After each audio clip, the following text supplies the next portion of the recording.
মোৰ ছাত্ৰ ছাত্ৰীসকল মই পইণ্টাৰ শৰ্মাই তোমালোকক মোৰ এই ভিডিঅ'টোলৈ স্বাগতম জনাইছোঁ। ক্লাছ 10ৰ বিজ্ঞানখন পঢ়াই আছিলোঁ। বিজ্ঞানখনৰ কেইবাটাও চেপ্টাৰ ইতিমধ্যে মোৰ হৈ গৈছে,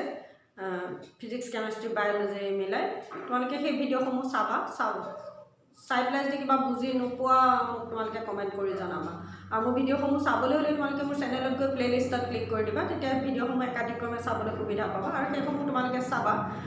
চাই পেলাই কিবা বুজি নাপালে মোক জনাবা। আৰু যদি বুজি পাইছা সেয়াও মোক তোমালোকে এটা কমেণ্ট কৰি জনালে মই ভাল পাম। বাৰু আজি এতিয়া আমি এটা নতুন চেপ্টাৰ আৰম্ভ কৰিম। সেইটো হৈছে 8 নম্বৰ চেপ্টাৰটো, কিতাপখনৰ 8 নম্বৰ চেপ্টাৰ, বায়'লজি চেপ্টাৰ। এইটো জীৱই কেনেকৈ বংশ বিস্তাৰ কৰে, হাউ ডু অৰ্গেনিজমছ ৰিপ্ৰডিউচ। গতিকে এই চেপ্টাৰটোৰ বিষয়ে আমি এইটো পঢ়িলে আচলতে বায়'লজি মোৰ শেষ হ'ব, কেমেষ্ট্ৰি প্ৰায় শেষ হ'ল, ফিজিক্সো শেষ হ'ল। বায়'লজি এই চেপ্টাৰটো পঢ়িলে বায়'লজি শেষ হ'ব। বায়'লজি ইয়াৰ পিছৰ চেপ্টাৰটো মই তোমালোকে যিহেতুকে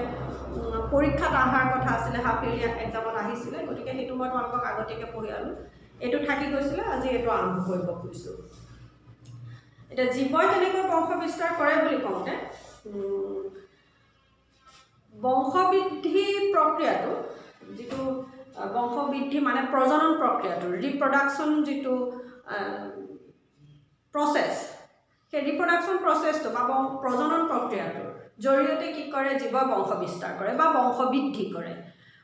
আৰু সেই বংশবৃদ্ধি কৰিবলৈ যাওঁতে কোষ বিভাজন প্ৰক্ৰিয়াটো যথেষ্ট এটা গুৰুত্বপূৰ্ণ প্ৰক্ৰিয়া। বংশবৃদ্ধি হ'বলৈ হ'লে, প্ৰজনন হ'বলৈ হ'লে, প্ৰজননৰ কাৰণে কোষ বিভাজন লাগিব। কোষ বিভাজন হ'লেহে প্ৰজনন সম্ভৱ হ'ব। আৰু এই যিটো ৰিপ্ৰডাকশ্যন, আমি আজি আচলতে এই চেপ্টাৰটোত ৰিপ্ৰডাকশ্যনৰ বিষয়ে পঢ়িম, প্ৰজনন প্ৰক্ৰিয়াৰ বিষয়ে পঢ়িম। হ'লনে? এই প্ৰজনন প্ৰক্ৰিয়াটো কিন্তু জীৱৰ এটা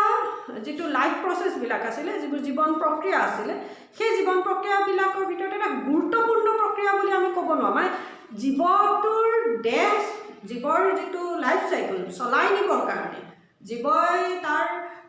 গোটেই জীৱনকাল চলাই নিবৰ বাবে যিবোৰ ৰেচন আছিলে, শ্বসন আছিলে, পাচন আছিলে, এই প্ৰক্ৰিয়াবোৰ অতিকৈ গুৰুত্বপূৰ্ণ। কিন্তু তাৰ লগত ৰিপ্ৰডাকশ্যন প্ৰক্ৰিয়াটো, প্ৰজনন প্ৰক্ৰিয়াটো আচলতে ইমান গুৰুত্বপূৰ্ণ এটা প্ৰক্ৰিয়া নহয়। তাৰমানে এটা জীৱ জীয়াই থাকিবৰ কাৰণে প্ৰজনন প্ৰক্ৰিয়াটো, সি নিজে জীয়াই থাকিবৰ কাৰণে প্ৰজনন প্ৰক্ৰিয়াটো বৰ গুৰুত্বপূৰ্ণ এটা প্ৰক্ৰিয়া নহয়। প্ৰজনন প্ৰক্ৰিয়াটো এইটো কাৰণেই গুৰুত্বপূৰ্ণ যে জীৱত এটা প্ৰজাতিৰ কাৰণে গুৰুত্বপূৰ্ণ প্ৰক্ৰিয়া। এটা জীৱৰ নিজৰ দেহৰ কাৰণে, এটা জীৱ ব্যক্তিৰ কাৰণে, এটা অৰ্গেনিজিমৰ কাৰণে সি এটা বৰ গুৰুত্বপূৰ্ণ প্ৰক্ৰিয়া নহয়। কিন্তু এটা প্ৰজাতিৰ কাৰণে, এটা স্পেচিছৰ কাৰণে বা এটা আবাদীৰ কাৰণে কি হয়, কিন্তু প্ৰজননটো গুৰুত্বপূৰ্ণ প্ৰক্ৰিয়া। কাৰণ প্ৰজনন যদি নহয় তেতিয়াহ'লে এটা প্ৰজাতিৰ অস্তিত্ব অটুট নাথাকে। এটা প্ৰজাতি যদি প্ৰজনন প্ৰক্ৰিয়া বন্ধ হৈ যায়, এটা প্ৰজাতিৰ জীৱসমূহৰ যদি প্ৰজনন প্ৰক্ৰিয়া নোহোৱা হৈ যায়, তেতিয়াহ'লে সেই প্ৰজাতিটো পৰিৱেশৰ পৰা নোহোৱা হৈ যাব। গতিকে ৰিপ্ৰডাকশ্যন প্ৰচেছটো এটা জীৱৰ নিজৰ কাৰণে বৰ গুৰুত্বপূৰ্ণ প্ৰক্ৰিয়া নহয়, সেই প্ৰক্ৰিয়াটো আবাদীটোৰ কাৰণে বা স্পেচিছটোৰ কাৰণে, প্ৰজাতিটোৰ কাৰণে কিন্তু এটা গুৰুত্বপূৰ্ণ প্ৰক্ৰিয়া। হ'বনে? এতিয়া কথা হ'ল যে জীৱসমূহে নিজৰ, এইখন অকণমান পঢ়িবা তোমালোকে, মই পঢ়া নাই, কিতাপখন পঢ়িবা। পঢ়ি যদি কিবা লাইন এটা বুজি নোপোৱা তেতিয়া মোক জনাবা। কিন্তু এই কিতাপখনত আচলতে বুজি পাবলগীয়া ঢেৰ কিবা কিবি এনেই লিখি দিয়ে, থুলমূলকৈ মই যিখিনি কথা কওঁ সেইখিনিয়ে ওলাব তোমালোকৰ। হ'বনে? গতিকে পঢ়ি চাবা তোমালোকে। তাৰপাছত এইখিনিতে আহিছে, জীৱসমূহে নিজৰ হুবহু সৃষ্টি কৰিব পাৰেনে?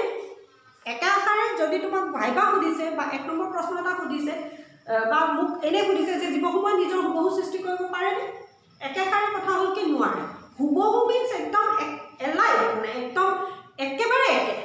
তেনেকুৱা হুবহু সৃষ্টি কৰিব নোৱাৰে। গতিকে জীৱসমূহে নিজৰ হুবহু সৃষ্টি কৰিব পাৰেনে? প্ৰশ্নটোৰ উত্তৰটো হ'ল কি নোৱাৰে, একেবাৰে হুবহু একে সৃষ্টি কৰিব নোৱাৰে। এতিয়া কিয় নোৱাৰে? কথাটো হৈছে এতিয়া কিয় নোৱাৰে? মই যে ক'লোঁ নোৱাৰে, এতিয়া নোৱাৰে কিয়? কথাটো হ'ল কি যে জীৱসমূহৰ যেতিয়া ৰিপ্ৰডাকশ্যন হ'ব, প্ৰজনন প্ৰক্ৰিয়া সম্পন্ন হয়, সেই প্ৰজনন প্ৰক্ৰিয়া 2 ধৰণৰ হ'ব পাৰে, অযৌন প্ৰজনন আৰু যৌন প্ৰজনন। এছেক্সুৱেল ৰিপ্ৰডাকশ্যন আৰু ছেক্সুৱেল ৰিপ্ৰডাকশ্যন। এছেক্সুৱেল ৰিপ্ৰডাকশ্যনেই হওক বা ছেক্সুৱেল ৰিপ্ৰডাকশ্যন মানে ওজন প্ৰক্ৰিয়াৰে বংশবৃদ্ধি কৰক বা যৌন প্ৰক্ৰিয়াৰে বংশবৃদ্ধি কৰক, সেই প্ৰক্ৰিয়াকেইটা যেতিয়া প্ৰজনন প্ৰক্ৰিয়া সম্পন্ন হ'বলৈ হয় তেতিয়া কোষ বিভাজন হ'বই লাগিব। কোষ বিভাজন অবিহনে অযৌনই হওক যৌন প্ৰজননেই হওক সম্ভৱ হ'ব নোৱাৰে। গতিকে প্ৰজনন প্ৰক্ৰিয়াটো কোষ বিভাজন প্ৰক্ৰিয়া। গতিকে সেই কোষ বিভাজন প্ৰক্ৰিয়া এটা কোষৰ পৰা দুটা হ'ব, দুটাৰ পৰা চাৰিটা হ'ব, চাৰিটাৰ পৰা আঠটা হ'ব, এনেধৰণে কি হয় কোষৰ বিভাজন ঘটে। গতিকে সেই কোষ বিভাজন প্ৰক্ৰিয়াত যদি অযৌন প্ৰজনন প্ৰক্ৰিয়া হয় তেতিয়াহ'লে মাইট'চিছ কোষ বিভাজন হ'ব, যদি যৌন প্ৰজনন প্ৰক্ৰিয়া হয় তেতিয়াহ'লে মিঅ'চিছ কোষ বিভাজন হয়। বা এতিয়া তোমালোকৰ যিহেতুকে কোষ বিভাজনখিনি নাই, মই সিমানখিনি ক'বলৈ নাযাওঁ, তথাপি মই শব্দকেইটা কৈছোঁ, অকণমান মন দি শুনিবা। তাৰমানে যদি অযৌন প্ৰজনন হয়, অযৌন প্ৰজনন হ'লে সাধাৰণতে মাইট'চিছ কোষ বিভাজন হয়, আৰু যদি যৌন প্ৰজনন হয় কি কোষ বিভাজন জড়িত হৈ পৰে, মিঅ'চিছ কোষ বিভাজন জড়িত হৈ পৰে। গতিকে যেতিয়া প্ৰজনন সংঘটিত হয় তেতিয়া কোষ বিভাজন হয়, আৰু সেই কোষ বিভাজনত কি হয় এটা কোষৰ পৰা দুটা কোষ, মুঠতে এটা মাতৃকোষৰ পৰা অপত্য কোষৰ সৃষ্টি হয়। হয়নে? সেই অপত্য কোষবিলাক, সেই অপত্য কোষ সৃষ্টি হ'ব সময়ত এটা কোষৰ ভিতৰত আমি 9ত পঢ়িছিলোঁ যিখিনি নিউক্লিয় পদাৰ্থ থাকে। নিউক্লিয় পদাৰ্থ বুলি ক'লে নিউক্লিয়াছটোৰ ভিতৰত ক্ৰম'জোম থাকে। সেই ক্ৰম'জোমবিলাক DNA আৰু হিষ্টন প্ৰটিনেৰে গঠিত, আৰু সেয়াই হৈছে জিন। তাৰমানে জিনবিলাক ক্ৰম'জোমৰ অংশ। গতিকে আৰু সিহঁতি হৈছে বংশগতিৰ বাহক। জিন হৈছে বংশগতিৰ বাহক। গতিকে সেই যেতিয়া এটা কোষৰ পৰা দুটা হ'ব, মানে কোষ এটা আছিলে এটাৰ পৰা দুটা হ'বলৈ গ'ল, এটা কোষত যদি ক্ৰম'জোম আছিলে 6ডাল, তেতিয়াহ'লে সেই কোষটোৰ পৰা যেতিয়া দুটা কোষ হ'বলৈ যাব, সেই যিখিনি নিউক্লিয় পদাৰ্থখিনি কি হোৱাৰ প্ৰয়োজন হয়, দুগুণ হৈ যোৱাৰ প্ৰয়োজন হয়। তেতিয়াহে সি সমানে আকৌ ইয়াত 6ডাল ক্ৰম'জোম দিব পাৰিব। এই কোষটোৰ মাতৃকোষ, ইয়াৰ 6ডাল ক্ৰম'জোম আছিলে, ইয়াৰ পৰা দুটা কোষ হ'বলৈ হ'লে এই দুটা কোষৰটো আৰু ক্ৰম'জোমৰ সংখ্যা একেধৰণৰ হৈ থাকিব লাগিব। গতিকে এই কোষৰ পৰা যেতিয়া মানে কোষ বিভাজন হয়, কোষ বিভাজনত কি হয় মুঠতে যিখিনি নিউক্লিয় পদাৰ্থ আছিলে সেই নিউক্লিয় পদাৰ্থখিনি কি হোৱাৰ প্ৰয়োজন হয়, দুগুণ হোৱাৰ প্ৰয়োজন হয়। যিখিনি নিউক্লিয় পদাৰ্থ আছিলে সেইখিনিৰ নিচিনা আৰু এইখিনি নিউক্লিয় পদাৰ্থ সৃষ্টিৰ প্ৰয়োজন হয়, দুগুণ হৈ যায় মানে। অৰ্থাৎ ক্ৰম'জোমবিলাকৰ প্ৰতিলিপিৰে সৈতে ক্ৰম'জোম সৃষ্টিৰ প্ৰক্ৰিয়া প্ৰয়োজন হয়। সেইটোকে বুজি থোৱা যে ক্ৰম'জোম যি 6ডাল আছিলে সেই 6ডালৰ পৰা আৰু 6ডাল ক্ৰম'জোম হ'ব লাগিব, তেতিয়াহে ইয়াত 6ডাল সোমাব পাৰিব। তাৰমানে মুঠৰ ওপৰত নিউক্লিয় পদাৰ্থখিনি দুগুণ হ'ব লাগিব, অৰ্থাৎ ক্ৰম'জোমৰ প্ৰতিলিপি গঠন হ'ব লাগিব। সেয়াই হৈছে মানে DNA প্ৰতিলিপি লিখাৰ প্ৰক্ৰিয়া, অৰ্থাৎ DNA প্ৰতিলিপিকৰণ হ'লনে? গতিকে যেতিয়া এই DNAখিনি দুগুণ হৈ গ'ল, দুগুণ হৈ যোৱাৰ লগে লগে দুটা কোষত সোমাই গ'ল, আৰু এই যে যেতিয়া DNA প্ৰতিলিপিকৰণ হয়, DNAখিনিৰ দৰে একেধৰণৰ ক্ৰম'জোম সৃষ্টিৰ সময়ত DNA যেতিয়া প্ৰতিলিপিৰ সৃষ্টি হয় বা প্ৰতিলিপি সৃষ্টি কৰা হয়, তেতিয়া কি হয়, কেতিয়াবা কিছুমান খুঁত ৰৈ যায়। তাৰমানে আমি যেতিয়া প্ৰতিলিপি লিখোঁ, প্ৰতিলিপি লিখা মানে কি, যেতিয়া আমি তোমালোকক সৰুতে স্কুলত কৈছিলে যে হেণ্ডৰাইটিং ভাল কৰিবৰ কাৰণে কিতাপখনৰ পৰা চাই লিখি থাকিবলৈ দিয়ে, হেণ্ডৰাইটিং ভাল হ'বৰ কাৰণে, বানান শুদ্ধ হ'বৰ কাৰণে। তোমালোকে কিতাপখনৰ পৰা চাই এটা পেৰাগ্ৰাফ লিখিলা বা এটা পেজ লিখিলা, লিখোঁতে তোমালোকে একদম চাই লিখিছা, তথাপিও কিন্তু কেতিয়াবা কি হয়, হচৰিকাৰডাল দীঘৰিকাৰ হৈ যায়, আকাৰডাল থাকি যায়, আইটো ই হৈ যায়, এটো ই হৈ যায়, আই ফুটটো দিবলৈ থাকি যায়, টি কাটিবলৈ থাকি যায়, টিটো গুচি এল হৈ যায়, এনেকুৱা ধৰণৰ চাই লিখিছা, কিন্তু কি হয় আকৌ যদি আমি চাওঁ তাত কিন্তু বানান ভুল ওলায়। এই ধৰণৰ বা দাড়ি কমা এইবোৰ দিবলৈ থাকি যায়। এই যিটো প্ৰতিলিপি লিখোঁতে যিখিনি খুঁত, তেনেকৈ DNA প্ৰতিলিপিকৰণৰ সময়টো কি হয়, কিছুমান খুঁত ৰৈ যায়। সি নিখুঁতভাৱে সেই প্ৰতিলিপি লিখি উলিয়াব নোৱাৰে, অলপ হ'লেও খুঁত ৰৈ যায়, আৰু সেই খুঁতটোৰ বাবে কি হৈ যায়, সেই যে ভুলখিনিৰ কাৰণে যি DNA গঠন হৈছিলে, নতুনকৈ যিখিনি DNA গঠন হয় বা নিউক্লিয় পদাৰ্থখিনি গঠন হয়, সেই নিউক্লিয় পদাৰ্থখিনি মাতৃকোষৰ নিউক্লিয় পদাৰ্থৰ সৈতে হুবহু একে নহয়, যাৰ ফলতে অপত্য কোষবিলাক মাতৃকোষৰ লক্ষণবিলাকৰ সৈতে হুবহু একে লক্ষণ বহনকাৰী কোষ গঠন নহয়। মানে হুবহুকে মাতৃকোষটোৰ সৈতে অপত্য কোষবিলাক একে নহয়,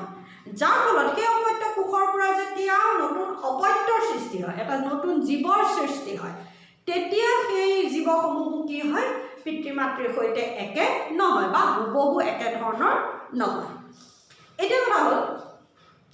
কথা সেই তাৰমানে কিয় হুবহু একে জীৱসমূহে নিজৰ হুবহু সৃষ্টি কৰিব পাৰেনে নোৱাৰে? কথাটো হ'ল কি, ৰিপ্ৰডাকশ্যনৰ সময়ত কিহৰ প্ৰয়োজন হয়, কোষ বিভাজনৰ প্ৰয়োজন হয়, আৰু এই কোষ বিভাজনৰ সময়ত DNA প্ৰতিলিপিকৰণৰ প্ৰয়োজন হয়, আৰু সেই DNA প্ৰতিলিপিকৰণৰ সময়ত DNA প্ৰতিলিপি গঠন হওঁতে সি এটা নিখুঁত প্ৰক্ৰিয়া নহয়, তাত কিছুমান খুঁত ৰৈ যায় বা ত্ৰুটি ৰৈ যায়, ভুল হয়, যাৰ ফলত কি হয়, অপত্য কোষবিলাক মাতৃকোষৰ সৈতে হুবহু একে লক্ষণৰ নহয়। আৰু এই কোষেৰে সৈতে যেতিয়া অপত্যৰ জীৱৰ জন্ম হয়, তেতিয়া সেই অপত্যসমূহ কি হয়, পিতৃ মাতৃৰ বা পিতৃপুৰুষৰ লগত একে নহয়, কিছু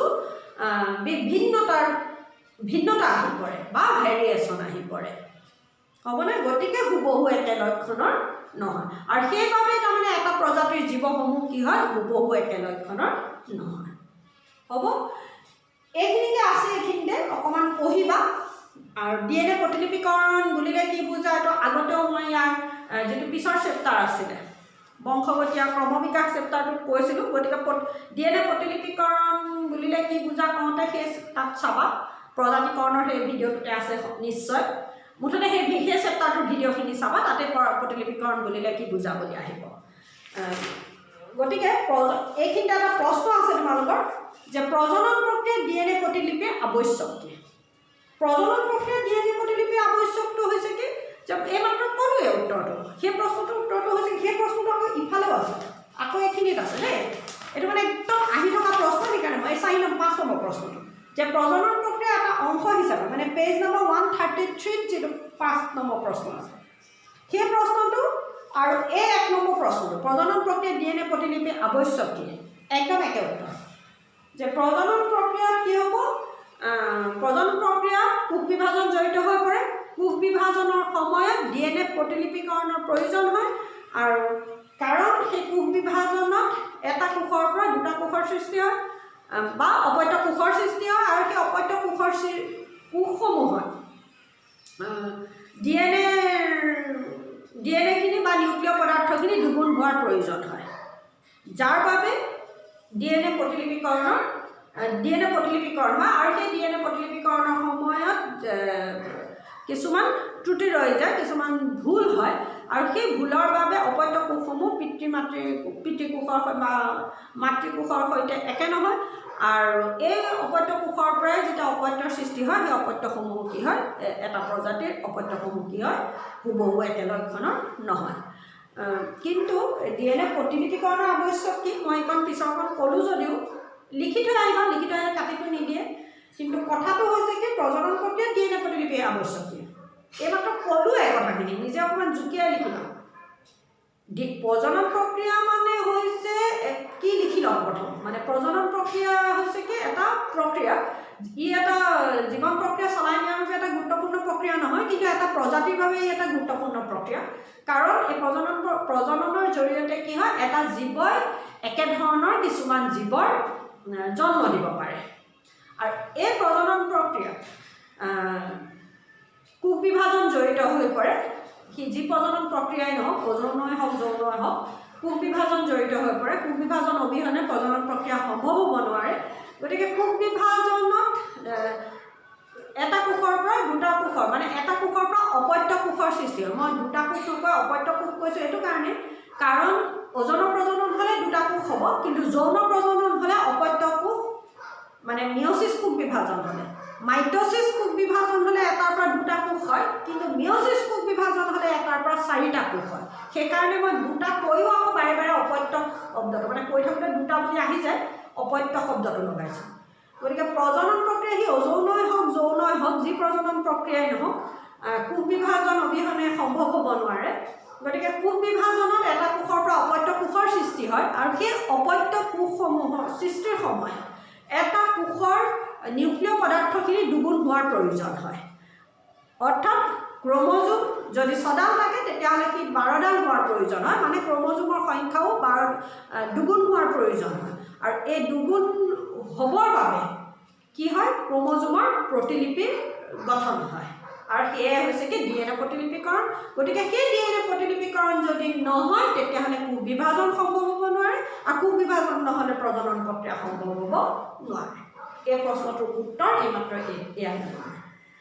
হ'বনে আৰু হুবহু একে লক্ষণৰ নহয় কিয় বুলি কওঁতে আকৌ পিছৰখিনি লিখিব লাগিব মানে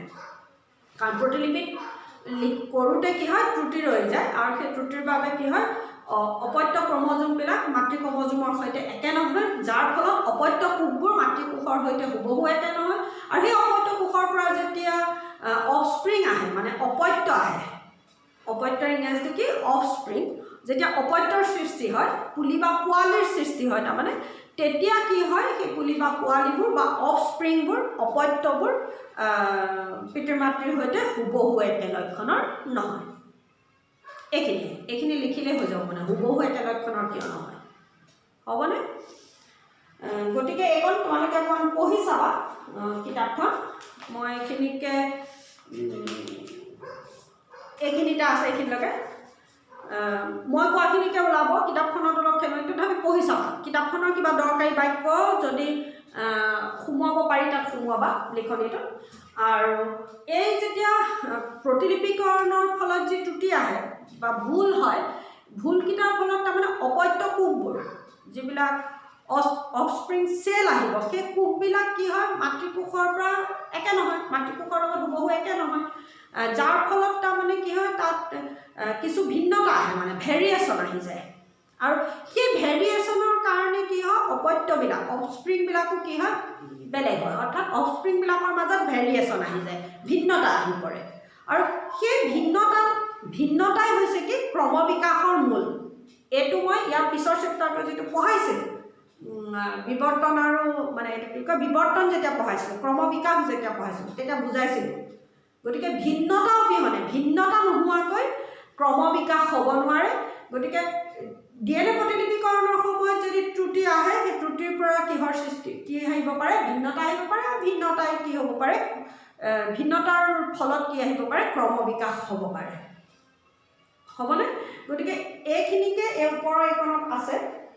তোমালোকে অকণমান চাবা তাৰমানে এইকণ মিলাই প্ৰথম প্ৰশ্নটো মই আলোচনা কৰি দিলোঁ তোমালোকৰ হ'ল কিতাপখন অকণমান পঢ়ি চাবা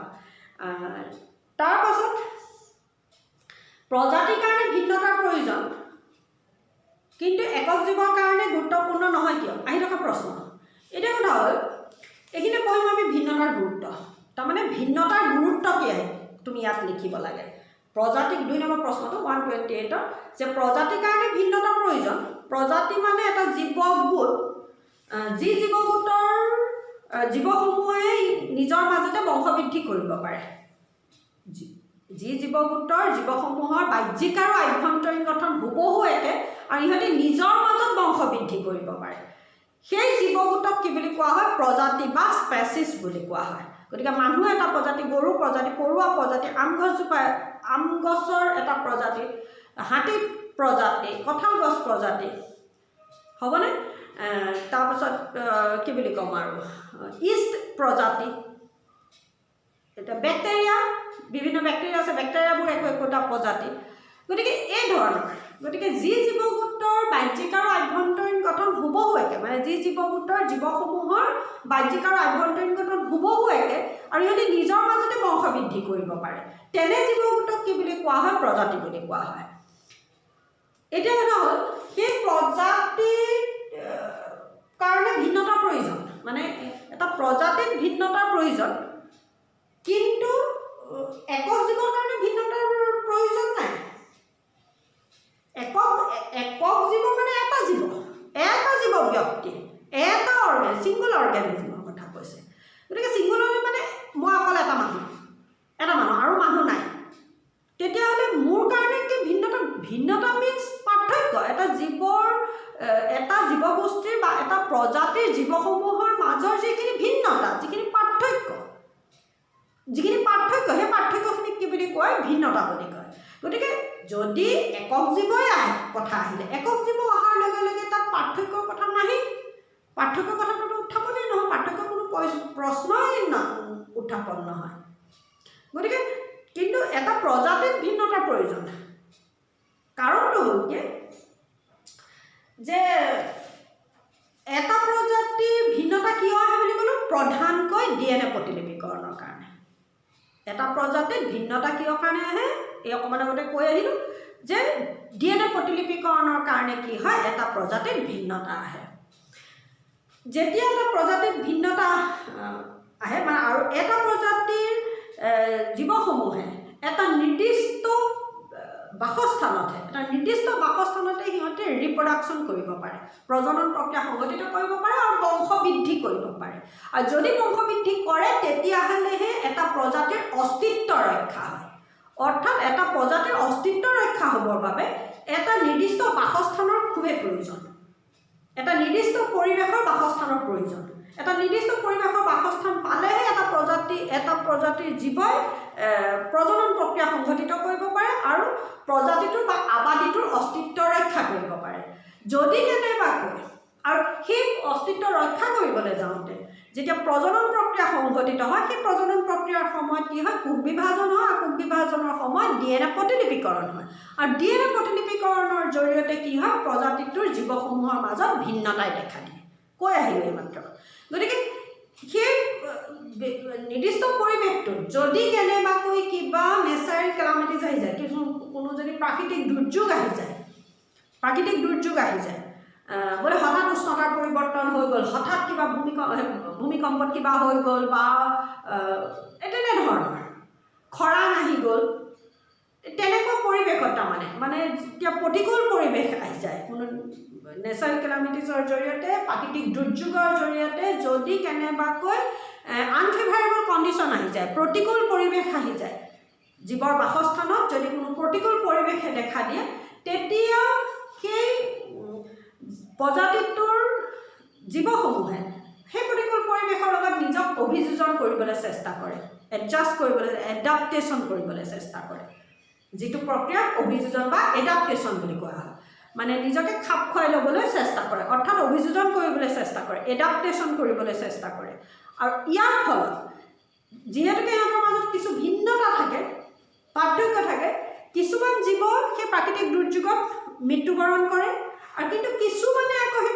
প্ৰাকৃতিক দুৰ্যোগত কি হয় নিজকে জীয়াই ৰাখিবলৈ সক্ষম হয় আৰু সেই তেনেকুৱা প্ৰাকৃতিক দুৰ্যোগৰ মাজতে সিহঁতে ৰিপ্ৰডাকশ্যন কৰিবলৈও সক্ষম হয় যাৰ ফলত প্ৰজাতিটোৰ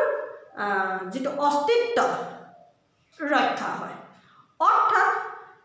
DNA প্ৰতিলিপিকৰণৰ ফলত প্ৰজাতিটোৰ মাজত ভিন্নতা আহিছিল সেই ভিন্নতাৰ ফলত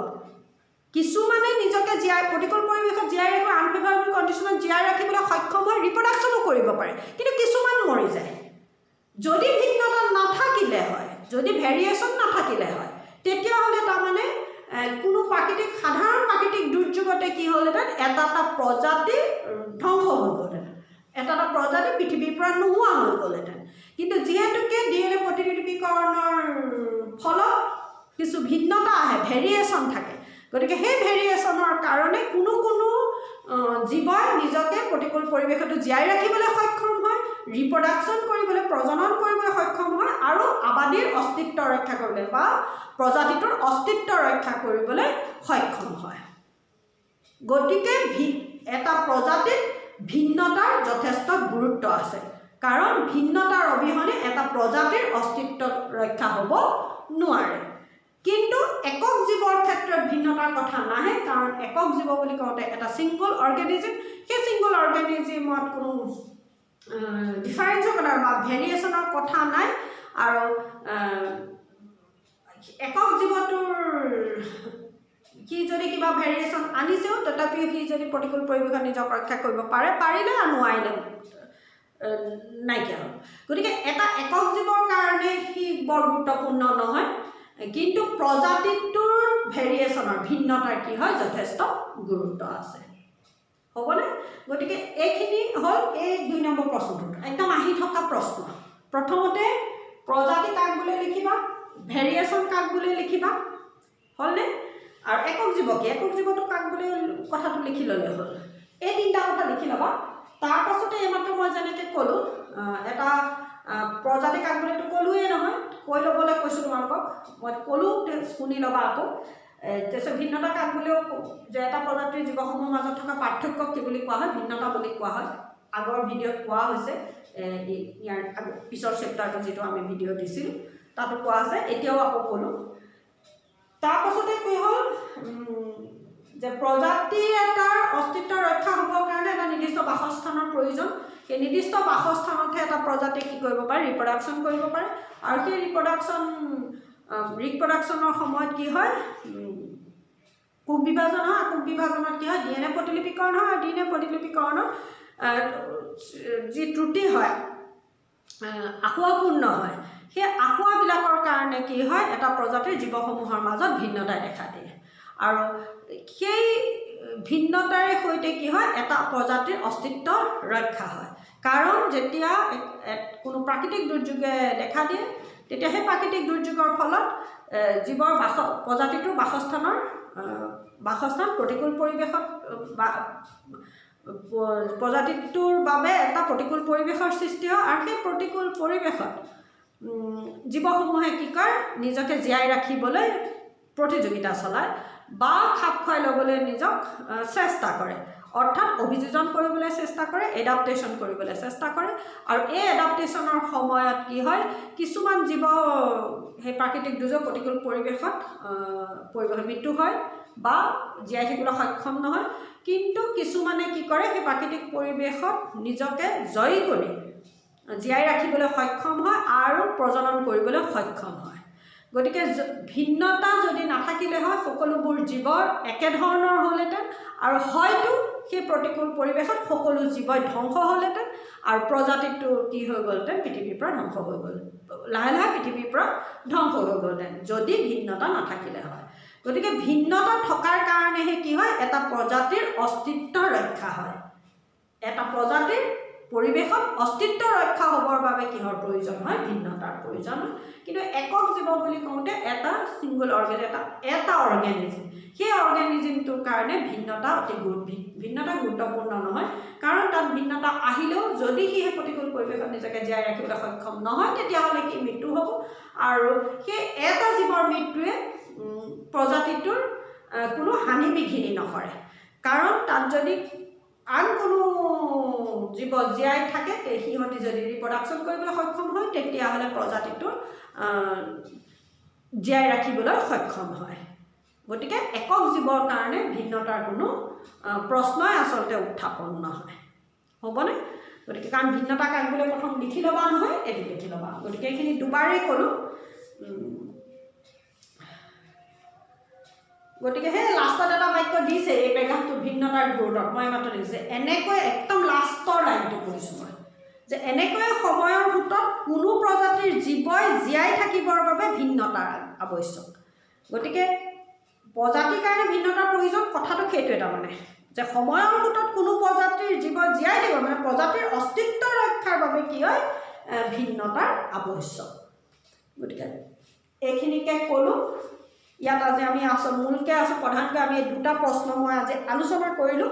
এই দুটা প্ৰশ্ন একদম আহি থকা প্ৰশ্ন এই প্ৰশ্ন দুটা উত্তৰ তোমালোকে জুকিয়াই থবা মই আশা কৰিছোঁ তোমালোকে মই বুজাওঁতে বুজি পাইছা যিমান পাৰোঁ সহজকৈ তোমালোকক কথাখিনি বুজাবলৈ যত্ন কৰিছোঁ গতিকে বুজি পাইছা বুলি ভাবিছোঁ আশা কৰিছোঁ বুজি পাইছা আৰু যদি কিবা বুজি নোপোৱা তেতিয়া মোক তোমালোকে কমেণ্ট কৰি জনাবা ইয়াৰ নেক্সট ভিডিঅ'টোত আমি পঢ়িম এইখিনি আমাৰ 129 পেজৰ পৰা এককোষী জীৱ প্ৰজনন প্ৰক্ৰিয়াত ব্যৱহাৰ কৰা বিভিন্ন পদ্ধতিসমূহ গতিকে আমি মানে প্ৰজনন প্ৰক্ৰিয়া কি পঢ়িম অযৌন প্ৰজনন আৰু যৌন প্ৰজনন প্ৰক্ৰিয়া কি পঢ়িম ইয়াত নেক্সট ভিডিঅ'টোত গতিকে আজিলৈ এই ভিডিঅ'টো মই তোমালোকক এইখিনিতে সামৰিছোঁ তোমালোকে বুজি নাপালে মোক কমেণ্ট কৰি জনাবা